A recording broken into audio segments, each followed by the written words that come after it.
leaning on one person all the time for your advice and your emotional like dumping could be a little selfish too. Your friend could be having a great day, a great week, be in a great space, and if they really love and care about you and you lay some news on them, and if they're an empath, like that can really like alter their mood, alter their day. Sometimes it's easier said than done. I would probably say there are moments in my life where I probably heavily depended on my friends for support, but at some point I've backed off and tried to figure out issues on my own. Yeah. Do you commit to yourself first? Yeah, commit to yourself. Like do the self work. Like learn who you are, what you like, your non-negotiables. Like, yeah. What's the word? She at it again. What's the word? She in it to win. What's the word? She back and she staying. What's the word? Welcome to Sounds Like Ashley, where this is not that type of podcast. So we have a guest today. I'm going to let her introduce herself. She really goes like without an introduction. Y'all already know who she is, but we're going to let her introduce herself. I'm Christian Russell, Dr. J.U. Ice on Instagram for my alias. And what does J.U.? Dr. Juice. Oh, yeah, because she got the juice. Because I got the juice. Say that again. Because I got the juice. All right. So, Dr. Russell, you are a doctor of? So my doctorate's in agricultural sciences and extension education with a focus in diversity, equity, and inclusion. And I currently work for a Fortune 150 where I'm a leader leading the work of culture and DE&I. Period. You heard that. Fortune 150. 150. But Krish is not just Dr. Juice. She's one of my closest friends who's dear to my heart. We've been friends for over a decade now. Over a decade. And we old. Old heads. What my stepson call us today? Old heads. Old heads. Old heads. Old heads. But yeah, so I am so excited to have you on my podcast. I'm honored that you asked me. Christian has been one of my cheerleaders with everything that I do in life.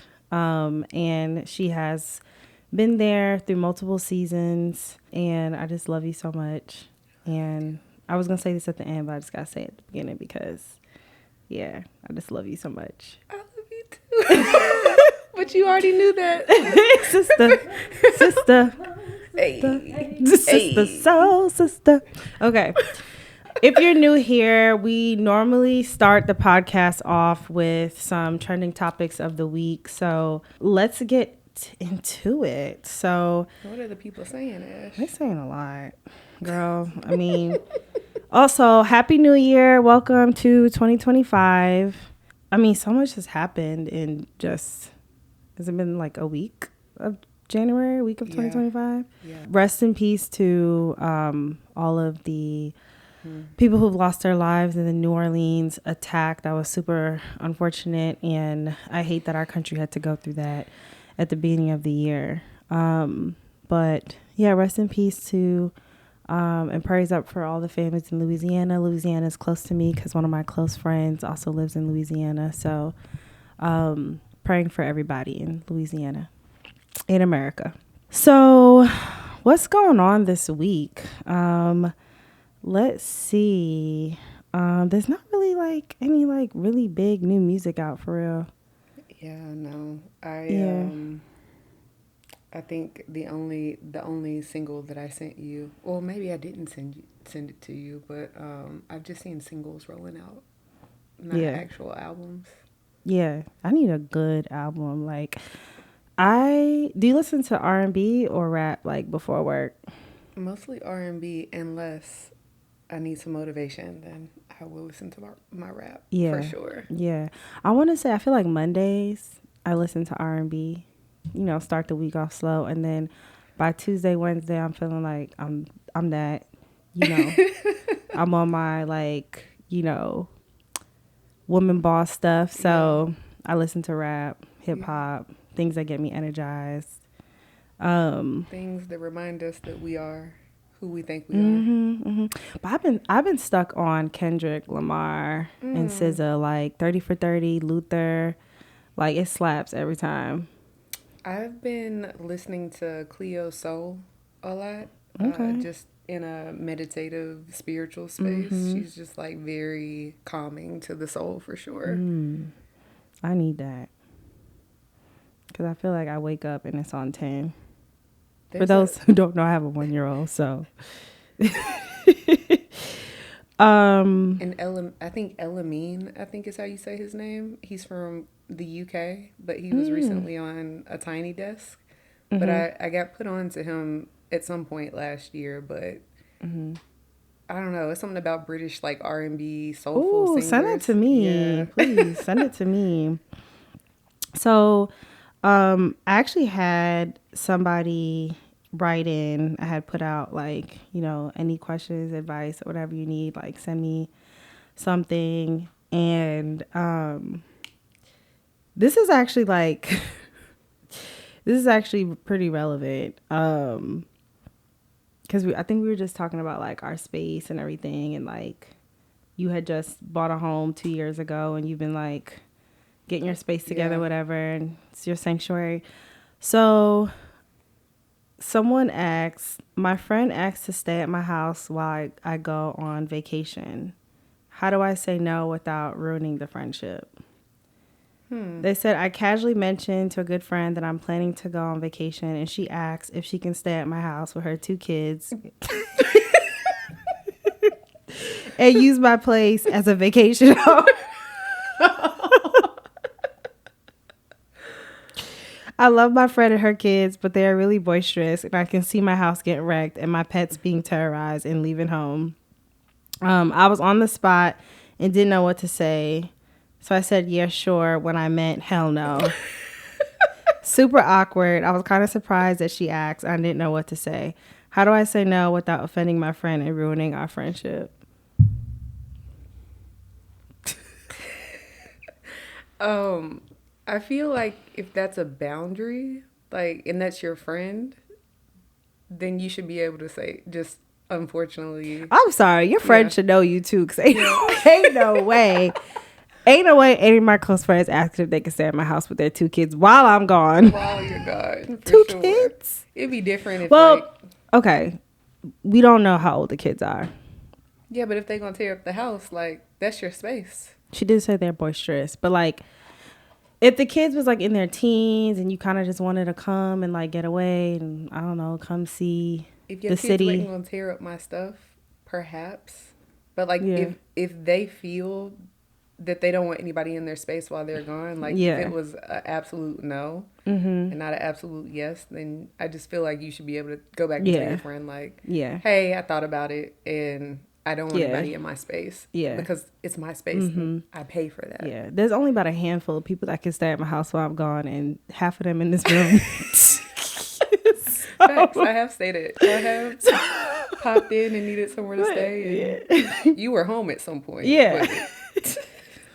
But okay, so the question was, how does she say no without ruining her friendship? I feel like if the no ruins your friendship, is that really your friend? Like, I feel like you should just be able to go back and say, oh, I thought about it, and unfortunately, I don't want anybody in my space. Yeah. And so that's not a slight to you. Like, you don't have to go into details of why you don't want them in your space. It's that's just, like, no has a period at the end. Yeah.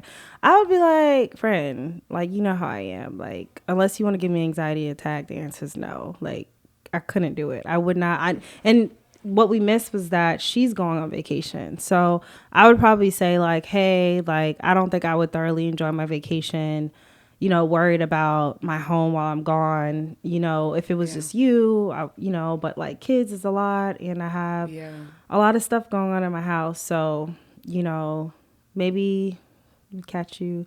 I don't think that's friendship ruining. And if it is, like, I mean, what's your friendship built on? Because like, is that really your friend? Right. Or is your friend mature enough to handle a no? Exactly. Okay, so. They better be mature with 2 kids. Yeah, that's true. And I feel like anybody with kids, like, it's like a unspoken, like, thing. Like, you know, kids can do and get into anything. So it's Yeah. like, And then yeah. like we'll like not let you know stuff's broken, so you just come up on it and you be like, "How did my stuff get broke?" And they be like, "I didn't do it." Like Yeah. kids do that, Mm-hmm. even as teenagers. Yeah. I ain't do it. Girl. So this question says, so my friend, we'll call her Lauren. Lauren and I had codependency issues going on. So we had a month break of not seeing each other to kind of reset everything. Long story short, I was getting too invested in her problems, and she was depending on my advice and guidance way more than just trusting herself to make decisions. I think I'm doing okay, but I'm not so sure about Lauren. She doesn't do this to anyone else in our friend group, just me, and it's starting to really annoy me. It sounds like her friend needs a therapist. Yeah. Codependency is hard with friends. I've been there before, and I think that what you have to realize is that you've taught that person to have that kind of relationship with you. So in a sense, you're kind of responsible for like the codependency, and like you're responsible for changing that dynamic. I feel like abruptly just changing your behavior when you decide to not want to give advice or whatever isn't necessarily the cool thing to do. Yeah. So my advice would be to call it what it is. Like, Yeah. hopefully she has a mature enough friend. Hopefully Lauren's mature enough to be like, hey sis, like, I realized that, like, you know, we built a codependency relationship, and I want you to make sound decisions without needing me to like walk you through it. I'm always here to listen, but you know, it's starting to feel like a burden on me that like your problems are my problems, and especially if you're an empath, because that can get tiring. That can get tiring. Yeah. And I would probably say there are moments in my life where I probably heavily depended on my friends for support, but at some point I've backed off and tried to figure out issues on my own. Yeah. So I feel like there's a healthy balance in between what that might look like. But I also think it's appropriate to say like, hey, I just don't have the bandwidth. Like I've started to ask people, especially my friends, like, do you have the bandwidth to, before I even just dump on you? Because I think like that's what we've traditionally done in friendships, is just like, as soon as you pick up the phone, girl, I got such and such is doing this, or I got this financial thing going on. I've started to ask like, hey, do you have the bandwidth to listen? And I've also let people know, hey, I don't have the bandwidth. Yeah. Like if I know that you're calling me for that, I just won't answer, and I say, hey, my social battery is low right now. Yeah. I'm tapped. Yeah. I think I've been on the other end of that, of being the friend that likes to give unsolicited advice. So I think I probably have learned to say like, do you want me to listen or do you want me to give advice? I'm not gonna lie, it's very hard for me to listen. You've gotten better though. I feel like we've all gotten better. It's very hard for me to listen, especially if it's like a situation where someone's hurting you. Then it's like very hard for me to listen. But if it's like work or family dynamics, then I think I'm a better listener. But yeah, if somebody got you messed up, then yeah. I think it also just depends. Hold on, Fred. Wait, what? What was said? But yeah. They did what? Nope. You don't even want to hear the rest of it. You like, nope. Cutthroat. Right. So, and yeah. Libra over here is like, but. Yeah. But what about. And the Aries in me is like, no, it is what it is. Like, forget it. Forget that person. But anyway, my advice would be to have an open conversation about the codependency and not just, you know, take these breaks without calling it what it is. Because I think that gray area in a friendship could be dangerous. Women tend to be very emotional. And one thing that we love to do is to fill space. So when we don't know something, like, we would just make up what it is. Like, we don't know how someone's feeling. We're just going to tell ourselves what that person's feeling instead of just having a conversation. So definitely don't leave any gray area because, you know, especially if you have a friend that's an overthinker. And I could be an overthinker, so I don't like gray area. And just say, hey, like, we're a little codependent, and, you know, I don't know if my advice is always the right advice. Like, I think you should think about therapy and whatever. And also be upfront about, like, how someone's emotions could be taxing on you too, because I think leaning on one person all the time for your advice and your emotional, like, what do you call it? Like, dumping. I hate the word dumping, but, you know, could be a little selfish too. Yeah. You know, because your friend could be having a great day, a great week, being in a great space. And if they really love and care about you, and you know, lay some news on them, and if they're an empath, like, that can really, like, alter their mood, alter their day.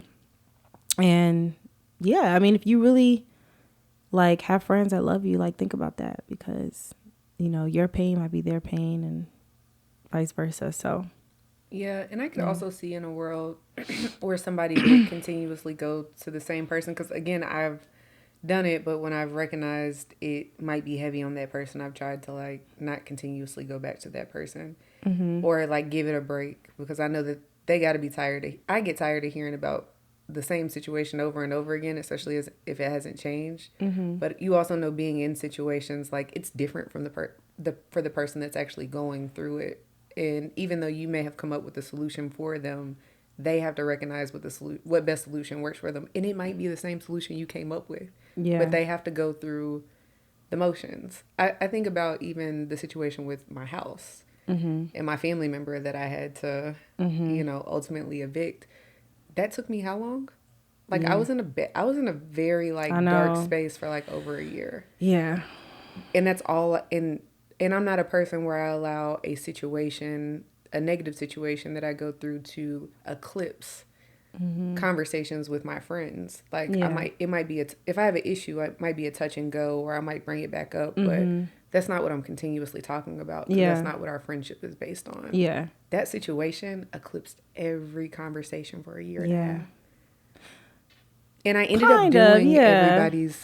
up doing what I needed to do, and it was everybody's recommendation, but sometimes it's easier said than done. And so you have to get to a place. Yeah. So, yeah.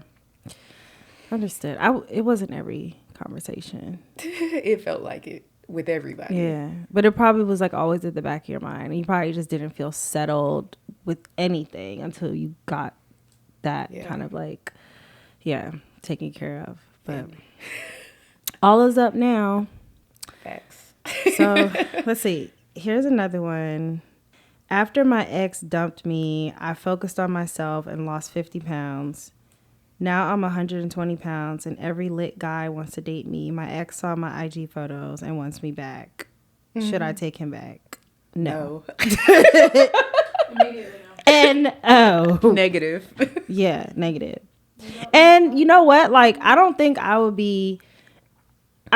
it's wrong for your partner to leave you if you gain a lot of weight. Somebody don't, huh? I agree. Yeah.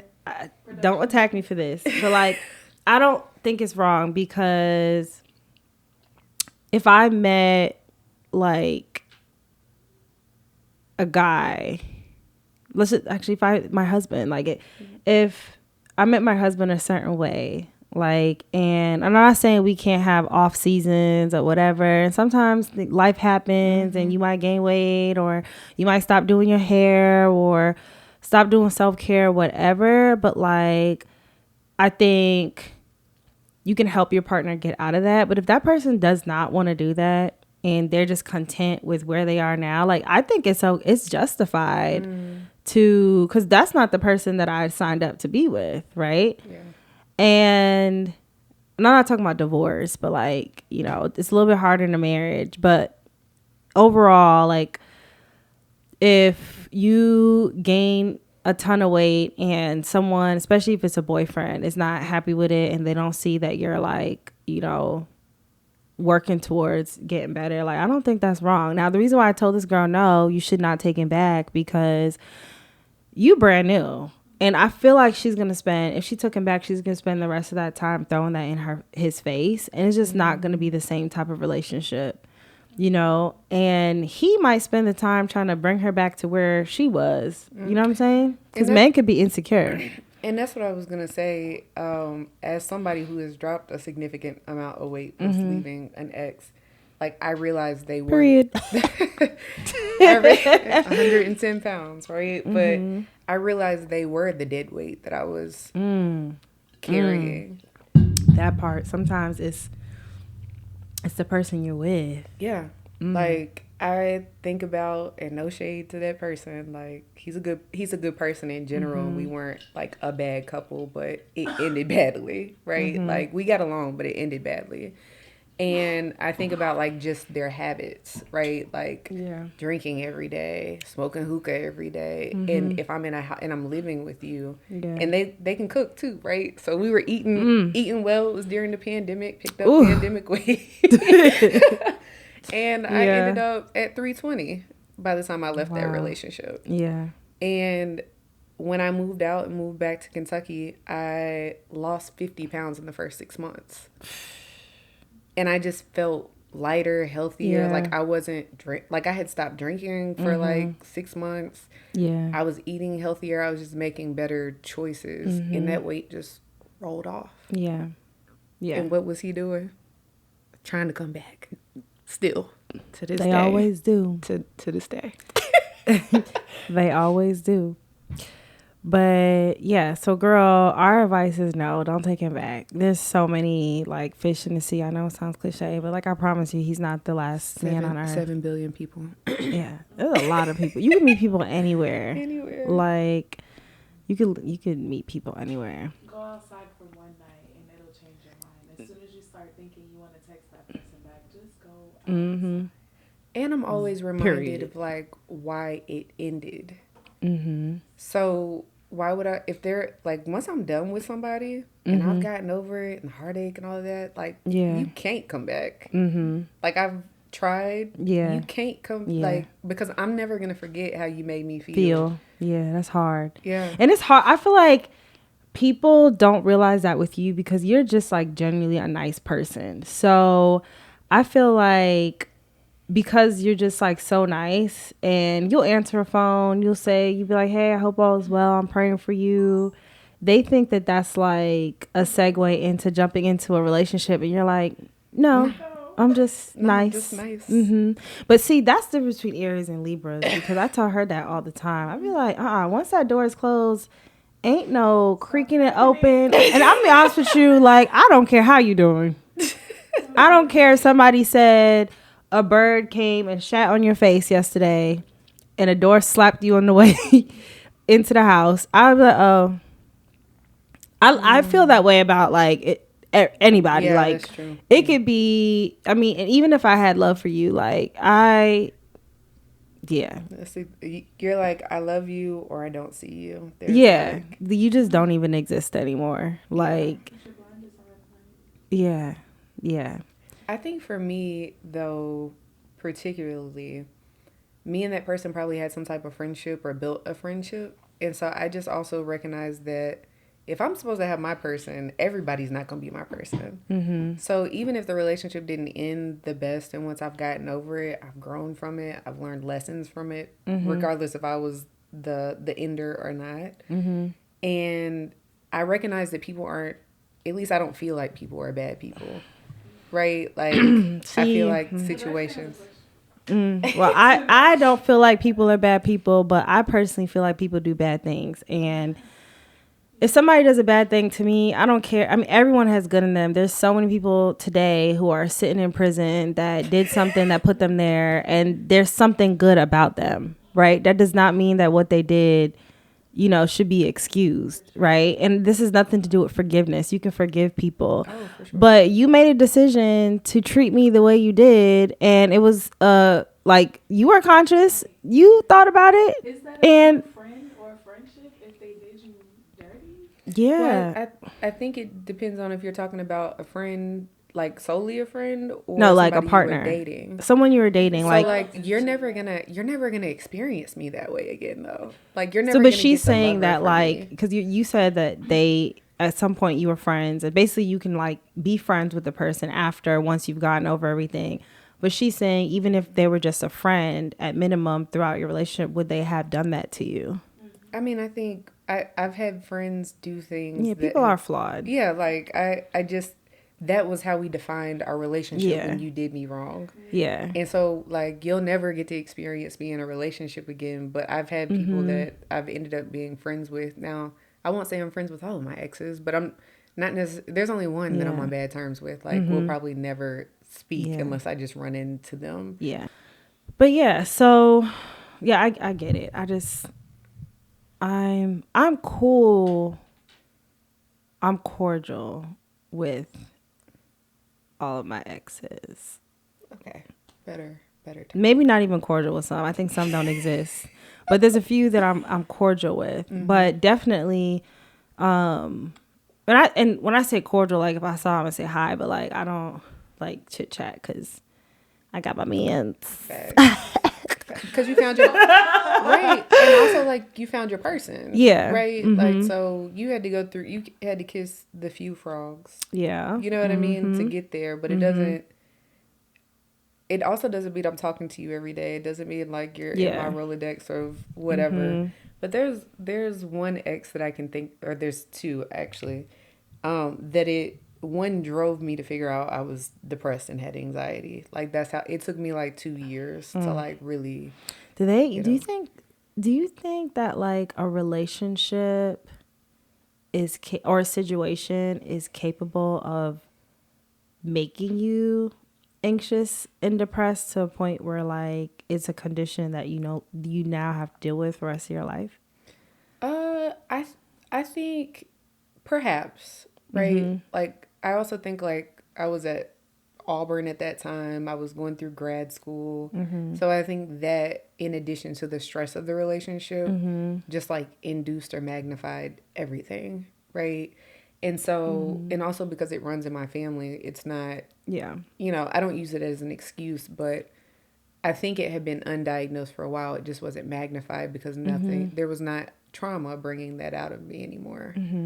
Because at what age did you start to see like symptoms of like anxiety and depression? I think I've had anxiety my entire life. Okay.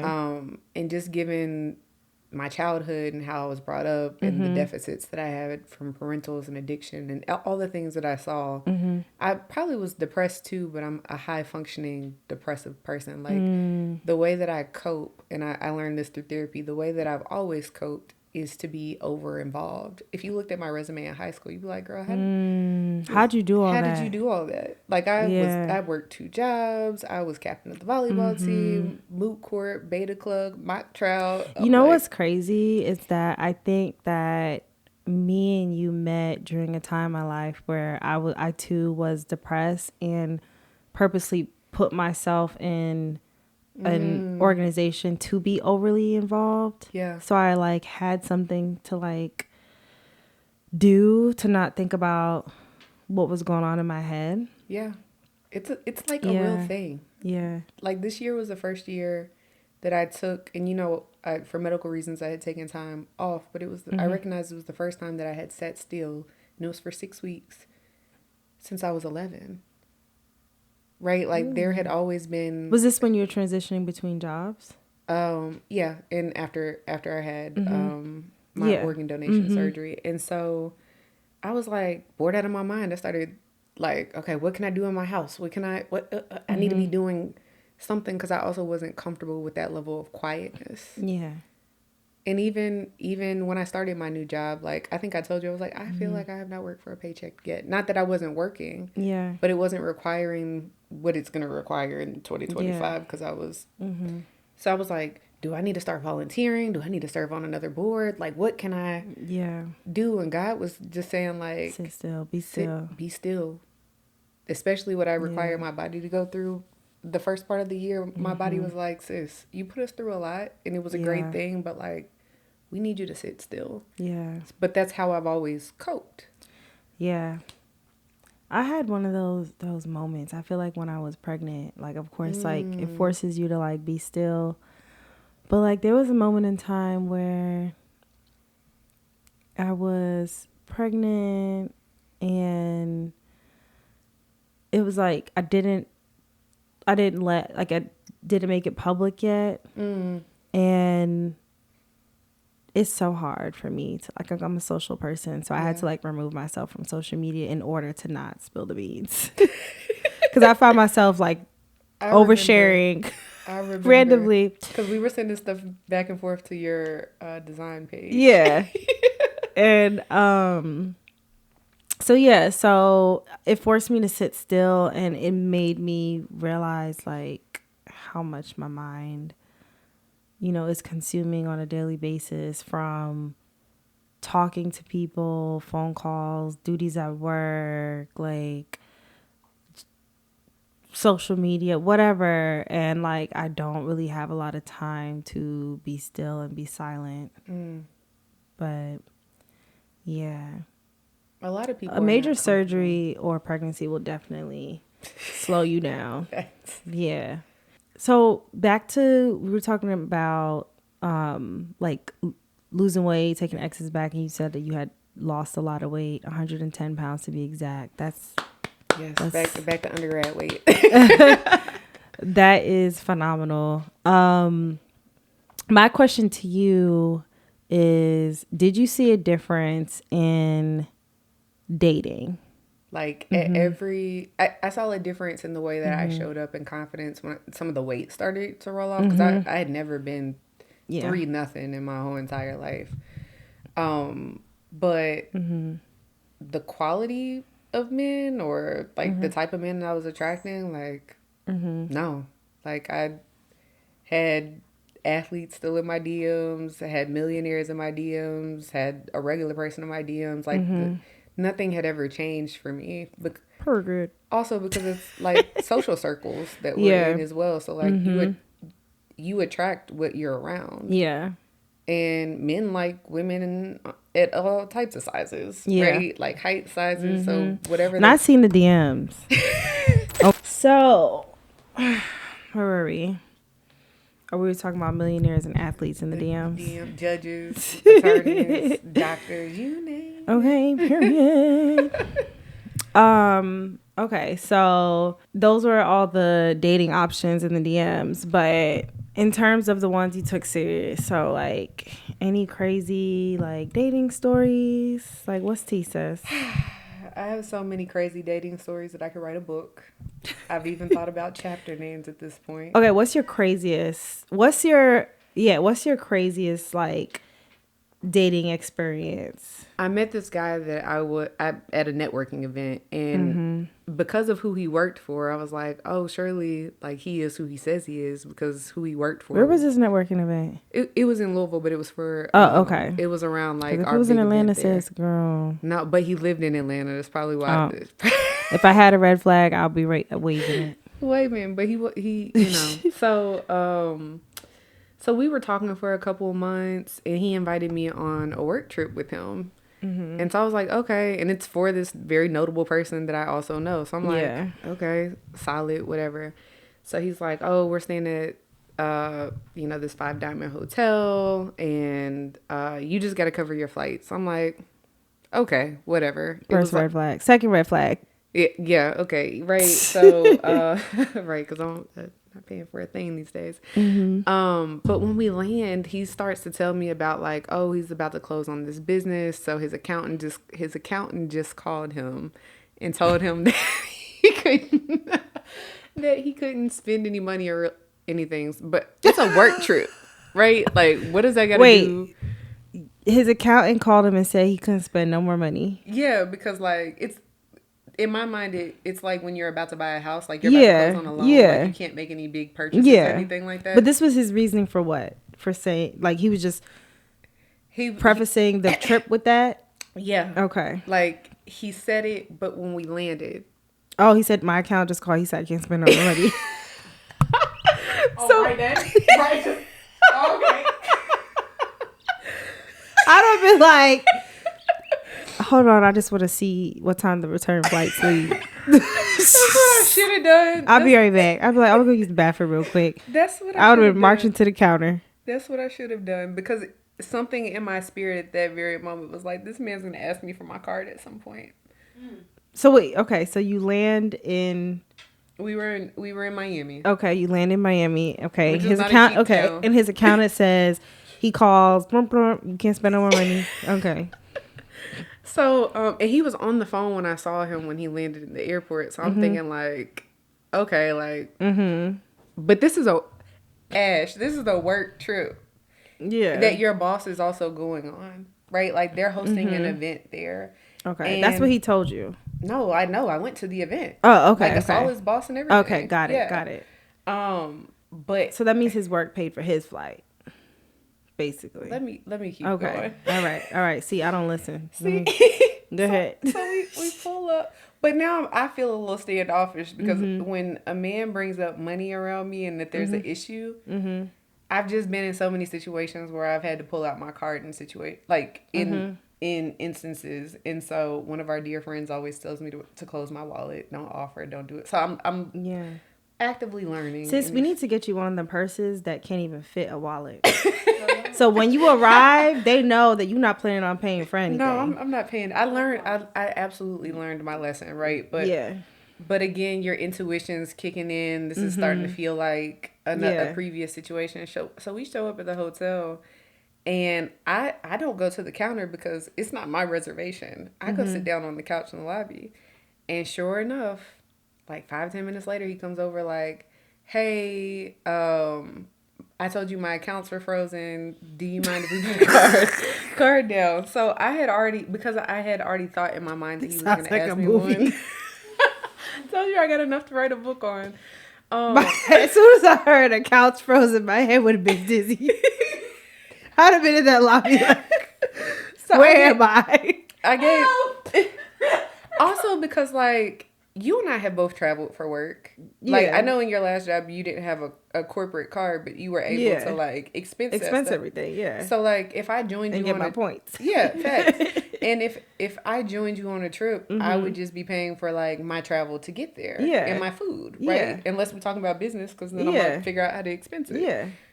When I at my current company and previous company, whenever I travel, I have a corporate credit card. Yeah. You know what I mean? Like there's a designated card. Even if so his accounts being frozen don't make no sense. Yeah, that's why I was like, it doesn't. It's a work. At trip. that point, did you realize you was like, who the F did I travel to Miami with?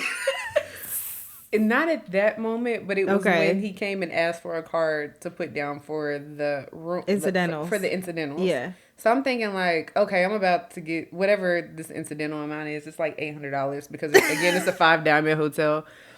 I'm like, okay, whatever. So then, I give them a card. My account is frozen. I need you to put $800 on your card for incidentals.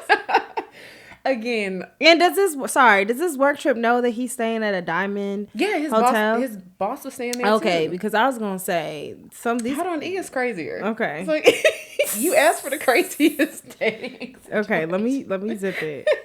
Let me sip my water. And this is our first time. Well, we had hung out a few times before that, but this is like our first like trip together or whatever. But whatever. So we go to lunch. And I realized that once he pays for lunch, he puts it on the room. So I'm taking all these mental notes because I'm like, my card is... But I gave him a card... Are you clocking this? I gave him a card that I knew I would be able to dispute if needed, right? Yeah. Like, it wasn't like one of my primary whatevers. It was... If some stuff happened, I could dispute it because I also wasn't the person who swiped the card. So at this point, your card is on the room for incidentals, and he's running up a tab on the room. Running service. up the tab on the room. So, so we go to the space where the work, like where the event's gonna be, and I see his boss or whatever, and they're setting up. So then we go back to the hotel to change for the event, and then we go back, and it's a vibe. Like I met some really cool people there, and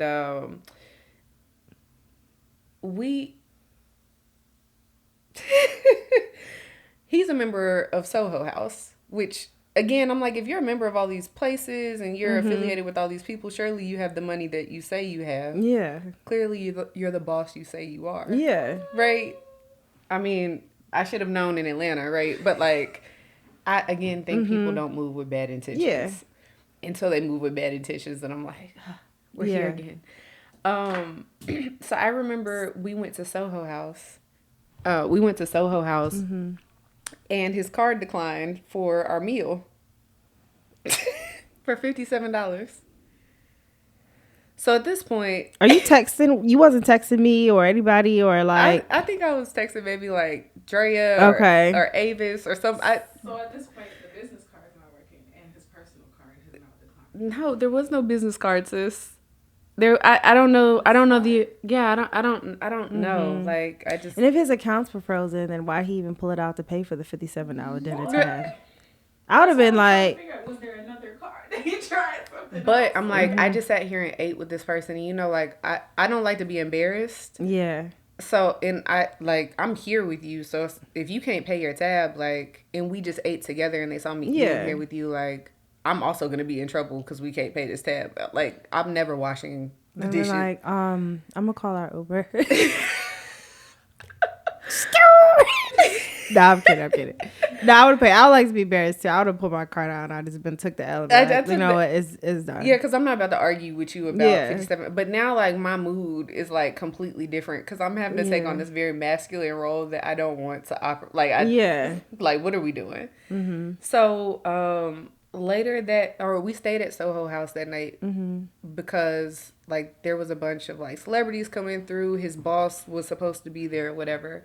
And so it was cool. Like, I'm seeing Omar Hardwick. You know, he done dropped. Oh, Omar Hardwick? Yeah. Omar, okay, come on, power. You know our dog, Saint, is named after. Yes. Yeah, Saint Patrick. I done seen Issa Rae done walk past. Or you could pull it closer to you if you want. Okay. Issa Rae done walked past us. Like, I done seen somebody, one of the black executives, highest paid black woman at the time at Amazon, that we are in the places, and I'm here with him, so I'm still thinking like, you are who you say you are. Yeah. So the next day we go to Soho House for dinner, and I'm thinking like, okay. And I think at this point, I might have been calling the lifts. I don't even remember at this point because I'm just like... So you calling the Uber Blacks? Yeah, because I'm not... Yeah. I'm not just showing up in anything. Yeah. So we go, and he sees a friend at Soho House, like, for dinner. And he was just telling me about this person because they were in the cannabis space. And, this is a place I advised him for a while. And I was like, oh, that's dope. So we just happened to run into these people at Soho House. And they done dapped him up, So when they leave, he was like, his friend was like, don't let them hand you the check. We already took care of it. So I'm like. His friend told him. Yeah. At the time. Yeah, like, walk past when they were leaving out, like, it was so good to see you. Don't let them hand you a check. We already took care of it. So I was like, oh, okay. I also wasn't expecting to pay. Yeah. In hindsight, after everything I've shared with you, I should have expected to pay. Sure enough, the waiter comes and brings us a check. Oh, Lord. And I was like... For the whole group? No, not for the whole group. For he and I. Oh, because someone... Okay, got it. Because the person had said that they took care of it. Yeah, and so this is like now... He went into the bathroom and told a boy to come by and say that. Or I sent him a text because he didn't leave the table. Oh. Yeah, it was just... It was a weird thing. I feel like I would have clocked the tea. Like, look, let me tell you something.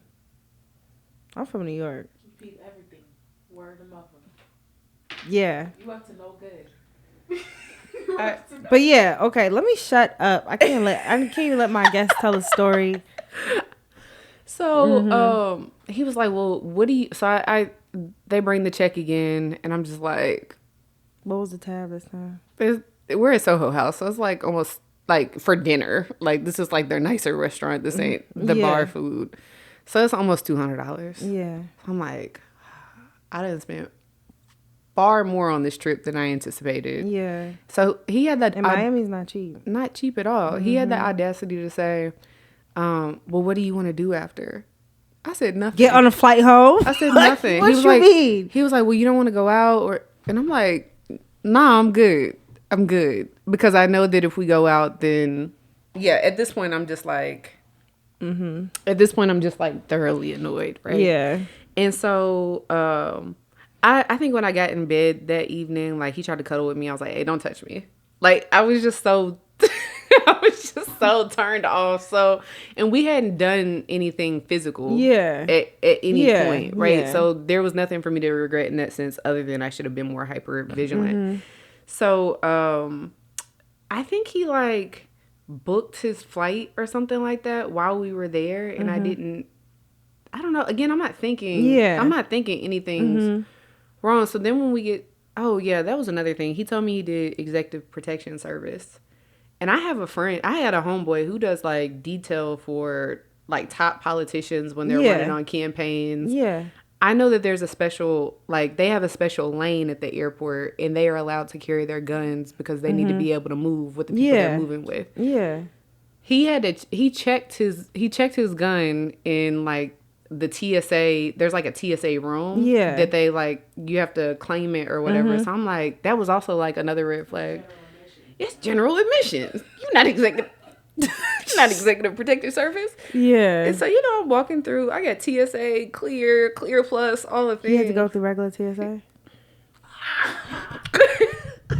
Not you waiting at the gate for me. And so, thank God. Waiting at the gate. No, not even waiting at the gate. Because, I fly Delta. He flew Southwest. And in Miami's airport. No shade. No shade, because we invited all the sponsorships. You know what I'm saying? They're actually parent companies. I just like to keep my points with the same company. Who's the parent company? Southwest is a parent company to Delta. So if you work at Southwest, you can get on Delta flights. Delta is the parent company of Southwest. Yes. Oh, okay. Yeah. Okay. Or they have like some type of partnership where their employees can fly on Delta flights for the same. Yeah. You know what I mean? Like, no shade. Southwest, Delta. Listen, Southwest got me where Send I the needed coins. to go. She was in the lounge. He was getting patted So out. you was at the lounge and told him meet you at the gate. Yeah, and then we found out like the terminal. There's a different. My reason of saying Delta versus Southwest terminals is because the terminals aren't connected. Yeah. I wasn't like there was like no shade in that. The terminals just aren't connected. So once you go through TSA and clear, like it's by. You can't come where I come, and I can't go where you like. I can't sit with you. Yeah. So I'm sitting in the Delta.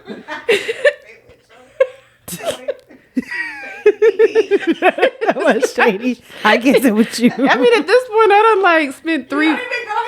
Oh, wait. Let me reverse back. So we're checking out. So I was like, hey, can you make sure that they've switched your card? Yeah. On file. So I go up to, because you remember when I first got there, I didn't go up to the thing.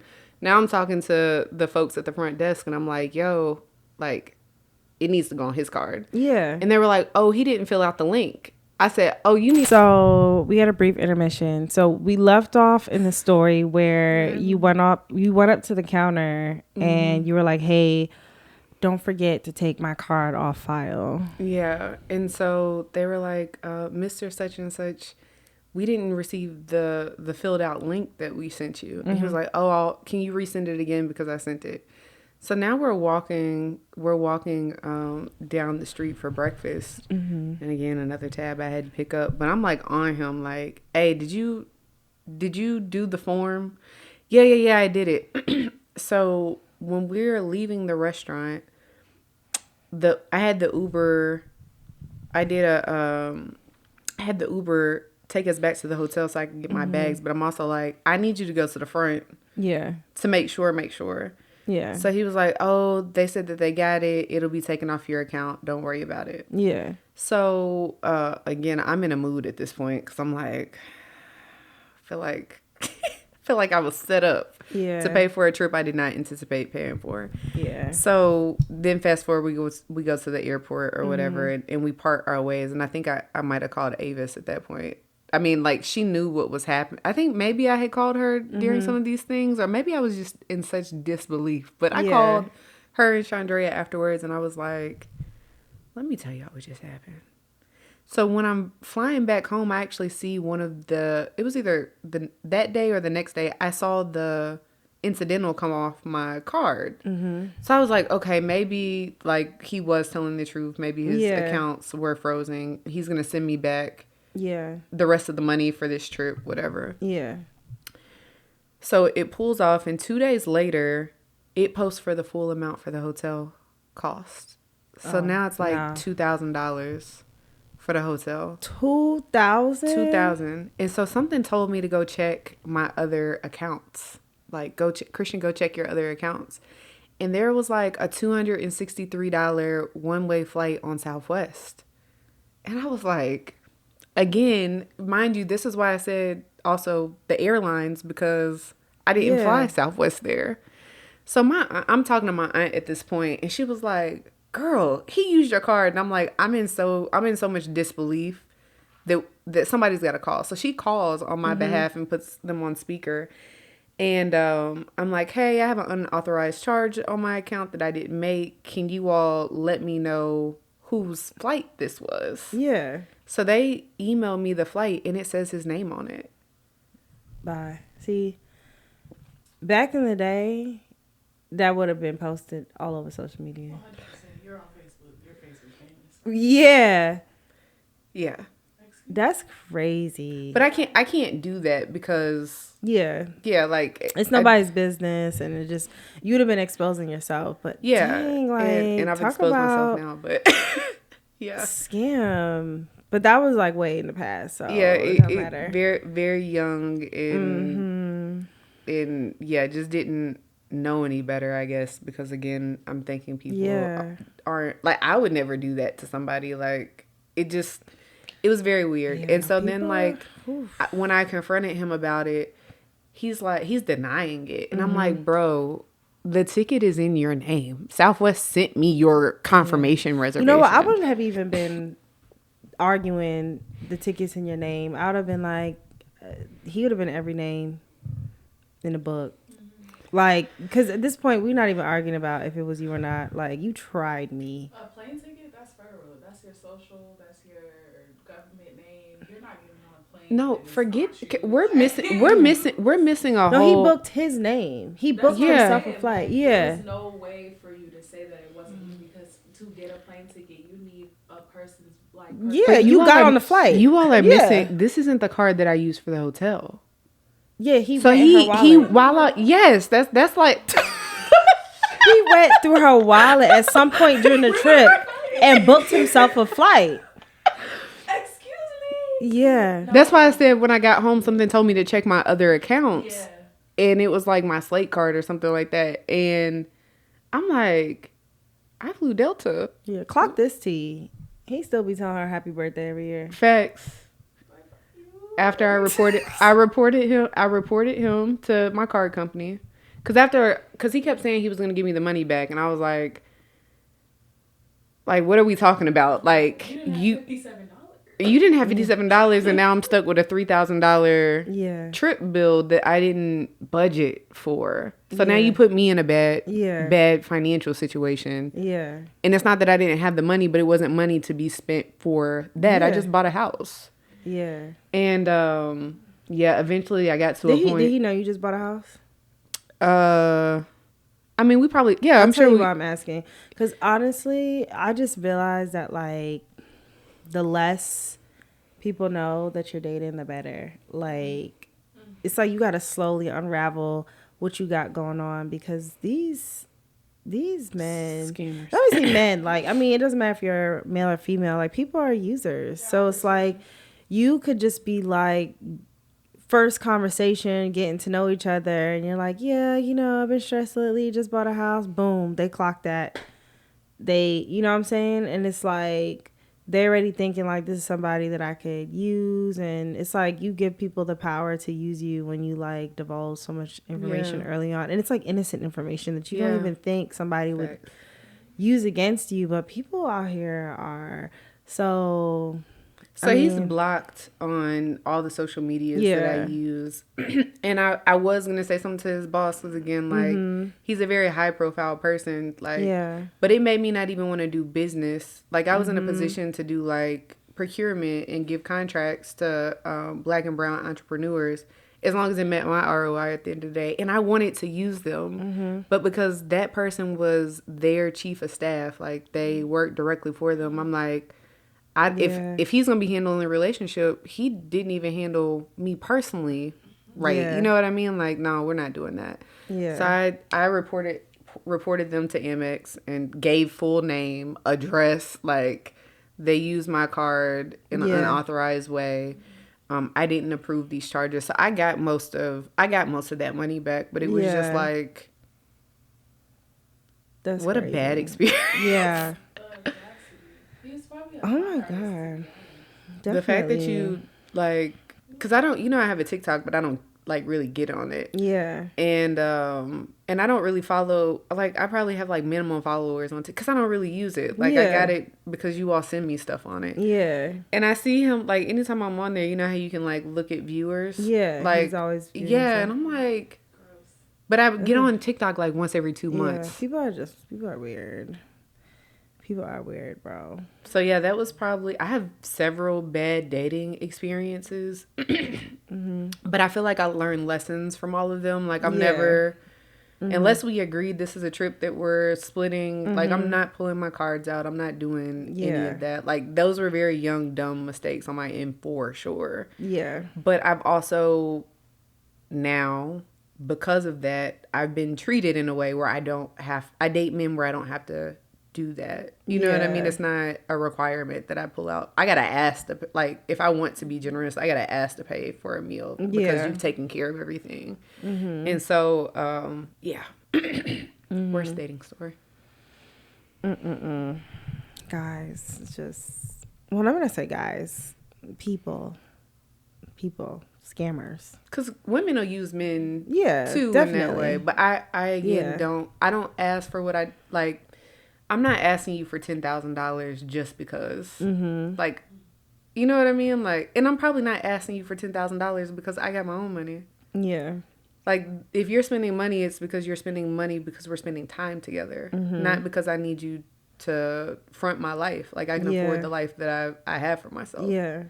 That's a better feeling too. It's like when you could afford everything that you, I mean, not necessarily ask for, but that you're awarded or given. Yeah. It's like, this is a plus, it's not like a need. Yeah. So it's like it allows you to assess the person that you're dating from like a clean lens because it's not like you need them, right? It's just more so like, oh, and they do great things for me, but I don't have to be here. Yeah. Yeah, that's a really liberating feeling. So yeah. Anyway, so I have some more interesting topics.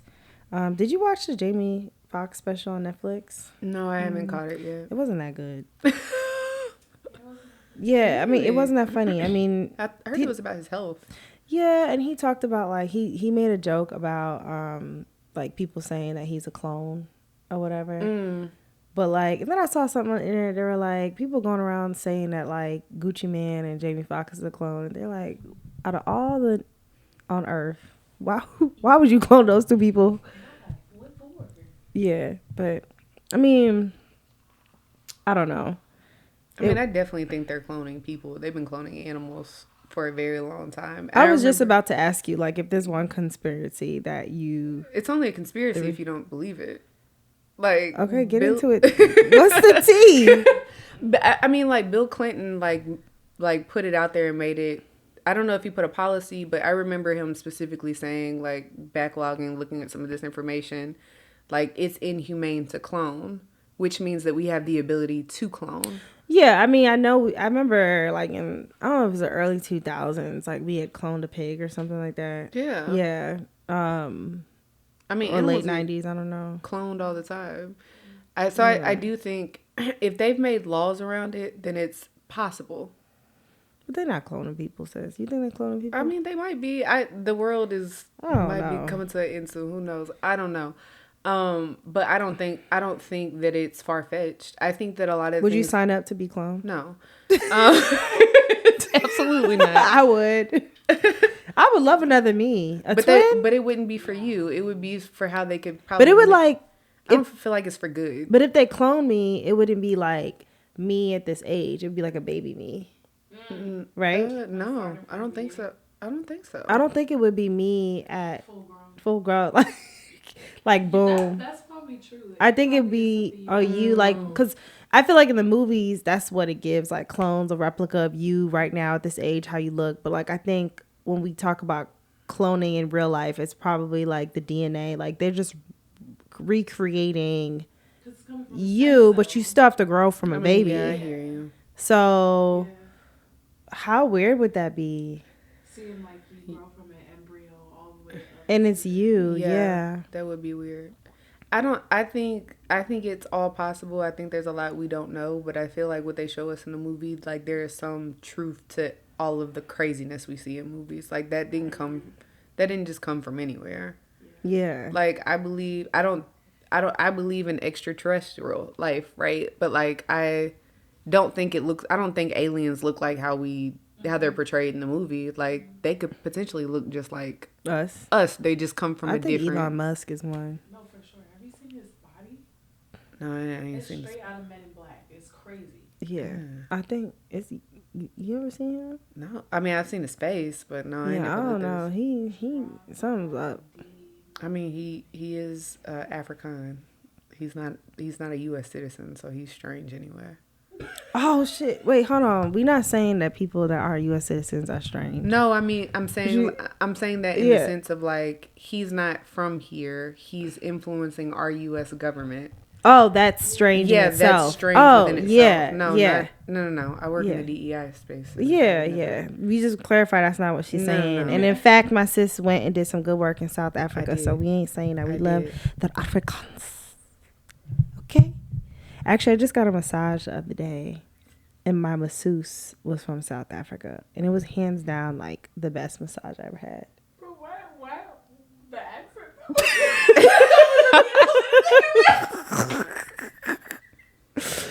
I don't know, but he was telling me, he was like, y'all Americans are too soft, because he was like, do you want deep tissue? And I was like, I'm like, what? No, I was like, no, I want to relax. I don't want deep tissue, because like I don't want to be in pain. And he was like, oh, when Americans think deep tissue, you guys think like it's so hard. No, we know how to do deep tissue and make it relaxing. Like I worked in Thailand, I worked in Paris, and I'm like, okay, I'm Eastern medicine. Yeah, I was like, chill out. I don't want deep tissue. I'm not about to argue. Like I'm here to relax, right? I believe you. But he was good though. He was good.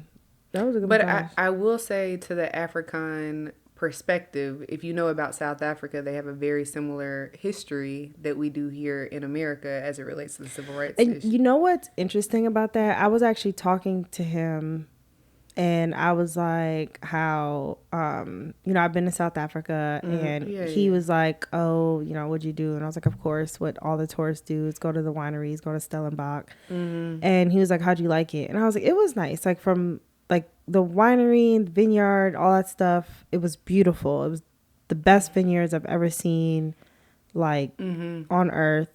And however, I did not like the idea that none of us own them.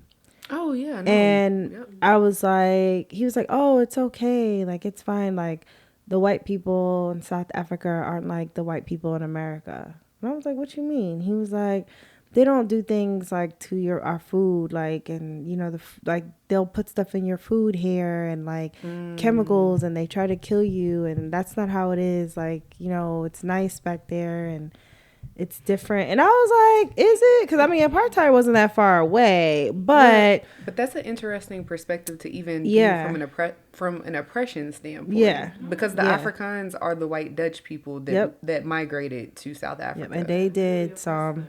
Like, I don't know if you got to go to any of the townships in South Africa, but Kailicha is the biggest one, and they literally pushed all the black people out to a non-vegetative state, so they couldn't grow their own food. They had like shanty towns, so it's literally like off the highway. Like there's no land there. Like it's just by mountains. That's it. Yeah, and that's what they're starting to do. Yeah. Right well, I don't. Yeah, really? I didn't know that. Jamaica's being bought out right now. That's crazy. We better not let our people. All the beaches are no longer public. Like the natives too. No, that's not cool. Cannot access their own beaches. That's What? crazy. Resorts. That's crazy. But I told him, I was like, I actually didn't like Cape Town that much. Like it gave like Miami and South Africa. And the reason I didn't like it is because it just didn't feel like as Black people we were welcomed at like the restaurants on the like Camps ocean Bay front and stuff. Yeah. Yeah, we stayed in Camps Bay, but like it was, and it's again beautiful Airbnb just sitting off the mountain, and it was like I said, beautiful. But I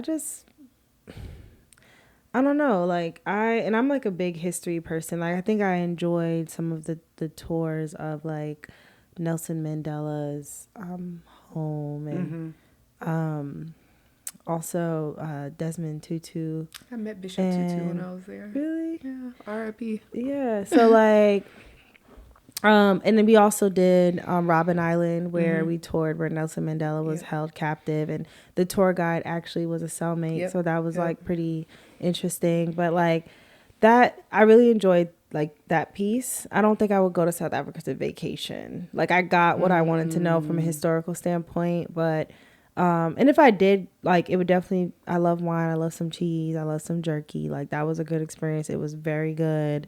It was beautiful, very zen. I just felt uncomfortable because it was owned by a white man. And I was like, and not even that, like even the safari was owned by a white man. And I was like, how are you governing and owning, making money off these tours? And like, this is land that belongs to the people. And I think I saw a little bit of progression in like 2000, like 18, 19, maybe, about them potentially like giving farmland back to the Black people in South Africa.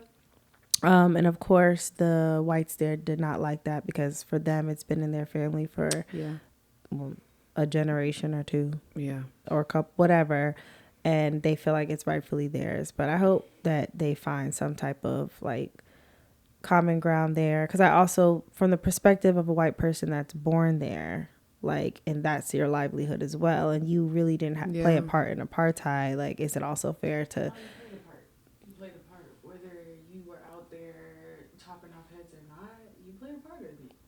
we're talking about like their grandkids that are like, just with you being there, that is the source of the problem. yes, but like for those people committing. and those people were born there, like they're born South African. No, I feel you in that. They couldn't care less about whether or not that was exactly you that might have robbed that bank back in 1960, whatever. If it was your grandfather, it's like, that's a family of criminals and your whole lineage. Like, No, we looked at a whole different type of thing. I understand. But the Black government though is also like very corrupt. I think it's the RNC. Is their like political party. Like they're also like very corrupt post Nelson Mandela as president.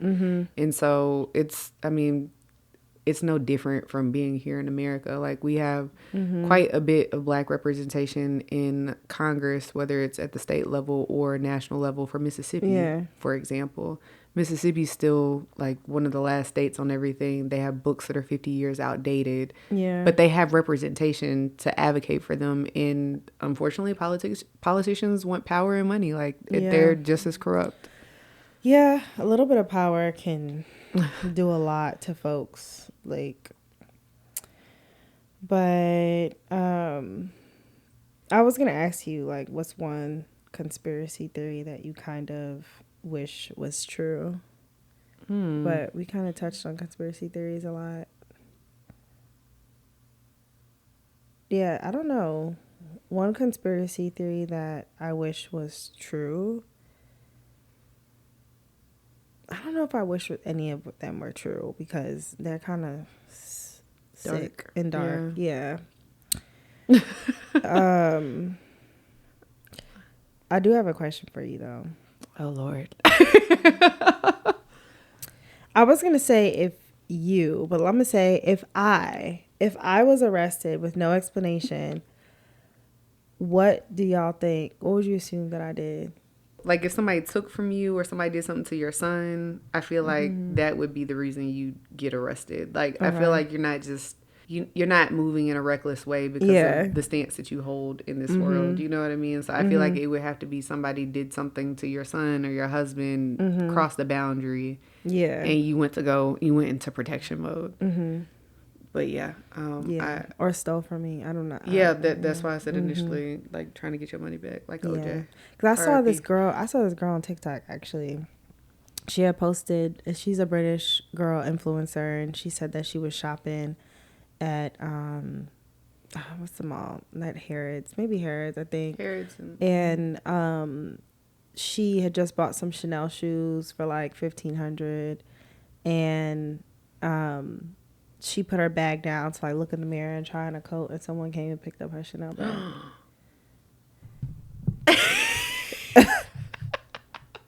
You're not leaving. You're not leaving the store. And it's like, at that point, it's not even the Chanel. It's the like, principle. It's like, you came and just picked my bag up? Yeah. But that's the problem, because like when I'm upset at like, or I feel like that offended, I don't care if you are a 500-pound man that fights for a living. Like, we go scrap. Like, but and yeah, so yeah, I'm not a fighter, by the way. I'm very sweet. Like, so yeah, I'm not, just in case, because my son might watch this one day. He needs to know. I've said nothing. Not said a thing. Next question. Okay. What's one like embarrassing moment from your past that you could erase? I don't know. I've not really been super embarrassed to where I feel like I can't go back to a space or that I can't come back from. Yeah. I mean, yeah, I can't really think of maybe my dating choices, but I mean, I had to go through that to learn like where I am now. Like the story I just told you, when it happened, I was embarrassed. Like I would have never, like we couldn't have had this conversation fresh. Yeah. Okay. I don't know what other like trending topics were going on this week, but I'm not in the world unless I have to be. But can I ask you? I mean, you've sat here and asked me all these questions. Yeah. What's up, sis? Delve a little deeper. So since we were like talking about dating and relationships, what's the craziest thing you've done for love? The craziest thing that I've ever done for love?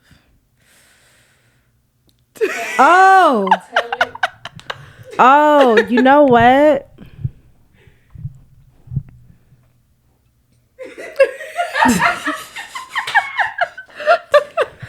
I'm like it's weird because I'm like I'm a fake private person, like meaning like I think I'm very social and I post like my husband, my kid every now and then, but like people really actually like don't know my business. Yeah. So that's why I'm like, oh. Your turn. But I'm the same way. Like my posts don't actually delve into my personal life. Oh. Okay. I gotta get vulnerable on the internet. You don't have to. I can go to another question. But, I mean, okay, the craziest thing I ever did for love was me and... Ooh, it feels so icky.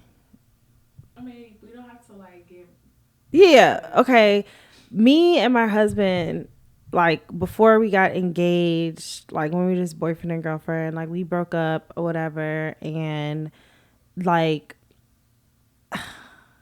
I feel like I didn't like have that like boom, it's done, like, you know what I'm saying? Yeah. Like I didn't have that closure that I feel like that grand finale, you know, I'm an Aries, like, so I had actually been avoiding going to the state that he lived in, because like everything obviously like reminded me of him. And I still had like so much love for him. I still loved him, right? But like the Aries in me, like my pride comes before love. Like, no, because no, if you got me messed up, I don't care, love you or not, you got me messed up. But anyway, so I remember I had to make a trip to that state, and I asked my cousin to come with me because I was like, can you come with me? Like, I haven't been in a long time. Everything was my ex, and which is my now husband. And I was like, I just don't want to take the trip by myself.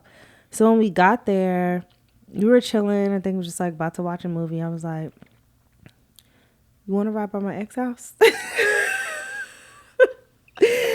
And she was like, yeah, we can.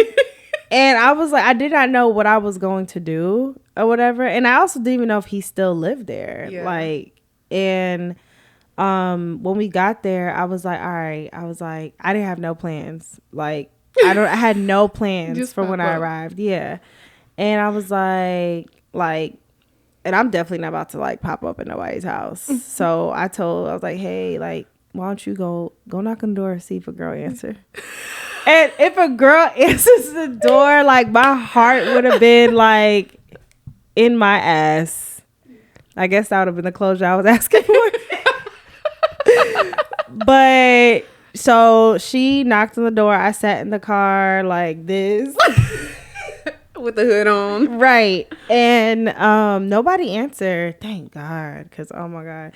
And like, I think like she was walking by and I was like, does it look like a girl car? Does it look like a girl car? Because it was a car that like was unfamiliar in the driveway. And she was like, nah, but I see some glasses. I was like, does it look like a girl glasses? And she was like, I don't know, I can't tell, whatever. So she got back in the car and we drove off. And I was just like, dang, like, I guess I just couldn't go out without closure. So like, I had blocked him like a while, like almost close to a year, and I didn't have like his number by heart. And I think I was like, let me email him.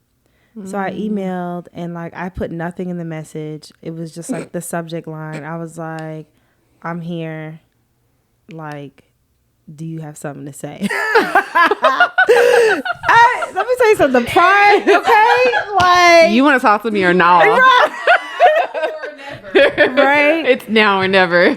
So he was like, bet, where are you? He was like, I'll be there in 5 minutes. And he zoom, like pulled up, and we talked for like hours, like wee hours into the morning. And I think my cousin was with me. My ride or die, she fell asleep in the car. She was knocked out. And then like, you know, I was like, well, we could be friends, like whatever. I was playing. And yeah, like I think maybe like 5 weeks later we got a townhouse together. And the rest is history. So I think that's like probably it worked out. Yeah, it worked out. I think you pulling up that or was no? like the Aries version of like letting my pride down, because I had felt so, you know, just try with how things had ended. But yeah, like I had did a lot of work on me, like even prior to entering the relationship with him. And I don't know if it's like a narcissistic thing to think, or maybe I just at the time just like knew the woman I was, and I was like, Ashley, like this is not you, like this has nothing to do with you, like at all. Like you're not a perfect person, but you're a great girlfriend, you're a great person, like you are the full package. Like whatever he got going on, there's nothing to do with you. And sometimes it's like a season. And I think I just wanted closure at the time. Like I probably would have been okay if it didn't manifest into like a full-blown marriage now. But you know, I think thank God that he led my heart, and I put my pride aside somewhat. But I think that's probably, to me, someone who's like extremely prideful, that probably was the craziest thing I did for love, because you know, I'm like the type of person that's like, oh, what? Okay, like yeah, I'm dead to you, like you're dead to me, like, you know. So, yeah. Well, it sounds like I know, right? Like I was there and witnessed the union. Like it worked out absolutely in your favor, and clearly God was leading you, right? And it was because like that was your person. Yeah. So my follow-up question to that then is, what's what's something that you, and it's linked, right? But like, what's something that you would tell your younger self today, based on your experiences with love and romance, and also knowing like you're married now? Is it still recorded? What's something that I would tell my younger self now that I'm married? Yeah. You did that shit, girl. Facts. No, but like when I say that, like not even the getting married part, because like that's a goal, but that wasn't the end goal. When I say you did that, like I lived my life. Like I, you know, left school and I wanted to do more. I went to a city I never lived in, didn't know anybody, you know, got my master's, worked every type of job that I've wanted to work, traveled, dated, spent money I didn't have, spent other people's money. Like and when I say like you did that, it's like I entered my marriage feeling like I didn't miss out on anything. Right. Even now that I'm like a mom and like I don't go out as much, I also don't get invited as much to things. I mean, and not because, you know, it's just you're not on the list anymore of like first thought, you know, because you're a parent, you're a wife, whatever. And sometimes I'm like, dang, I wish I could have been there, but really I don't be having the energy. Like, but it's like I don't feel like I've seen everything. I've been in sections, I've traveled, I've done it all. Yeah, had girls trips, still having girls trips. Like, so I would say like you did that. Like I fully lived my 20s. I got engaged when I was 31, met my husband at 27, and I lived a really good life in my 20s. I lived in, like I always wanted to live in a skyrise and live at the top of a building. I did it a couple times, decorated my own apartment. You hear she's a boss, right? Drove the car I wanted to drive. And yeah, I did all of that before committing. Yeah. And yeah. So like if I had any advice for females who are in their 20s and 30s that are like thinking like marriage is the end goal, like it's a goal, but like the end goal is to live a fulfilled life so that you don't feel like you're missing anything and you can actually give what's in front of you like your full attention, and show up as like a whole person.